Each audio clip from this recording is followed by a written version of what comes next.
Sunny bhai, I'll start with the man of the moment, Cheteshwar Pujara. Now he's playing on his home ground, gets that 100, and I believe this was the first time his dad was watching him play live, who himself was a first-class cricketer. What a moment it must have been for him.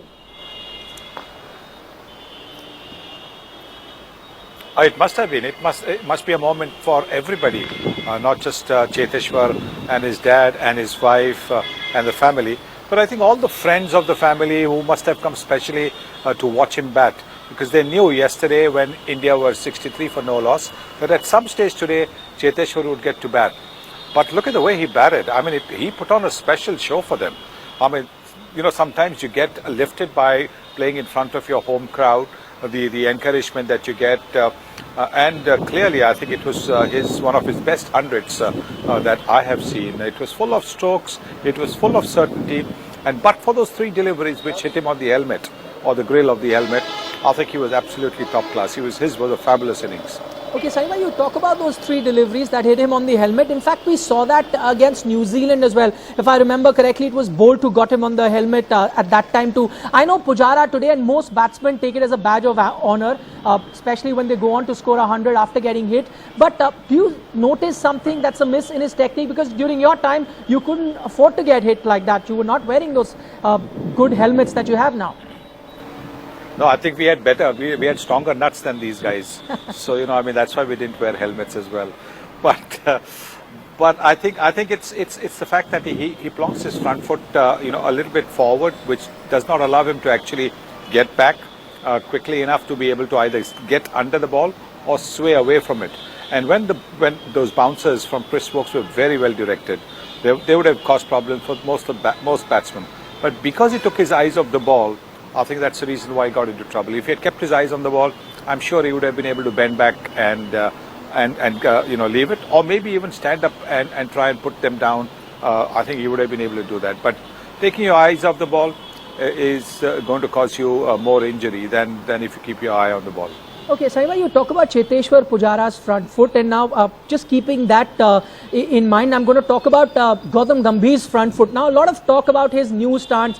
It's a side-on stance that we've seen him now recently get that new stance. Many are saying that may cause trouble, especially when he's trying to play shots on the offside, because, you know, to bring his front foot leg across may be very difficult for him. I must tell you that I did interview him a short while ago and asked him about his stance after playing that test against New Zealand, and he felt that stances are overrated. This just happened naturally, and the important thing is just to keep the eye on the ball. If you're seeing the ball very well, doesn't matter how you're standing. How do you see it from the commentary box, his new stance? Is it really causing a problem, or is it something that one doesn't need to worry about?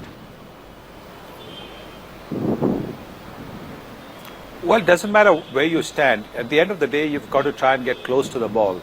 I think today, for example, you know, after having stood the way he did, his initial movement where he got his front foot across, where even before the ball had been bowled, he got his front foot across, which meant that he was going to be in trouble trying to play across his front pad and in front of his front pad. So that was always going to be an issue. So it's not how you stand, eventually how you move towards the ball or how you move away from the ball, that is important. And the thing that I noticed about his open stance, particularly when playing spinners, is that his front foot doesn't go towards the pitch of the ball. The other day when Moeen Ali got one to turn and bounce, you see his foot has gone straight down the line. It hasn't gone towards the ball at all. So I think these are areas that he probably will have to work harder at. Okay, Saima, finally, just let's talk about India's position in the test match right now. They've got 300 plus runs, 3 wickets down. Do you think they're out of the woods now? Because towards the end, and many thought that end of day 3 we'll see the ball start to spin. We did see some of that, because India did lose a few wickets towards the end. So keeping that in mind, do you think India's out of the woods in this test match?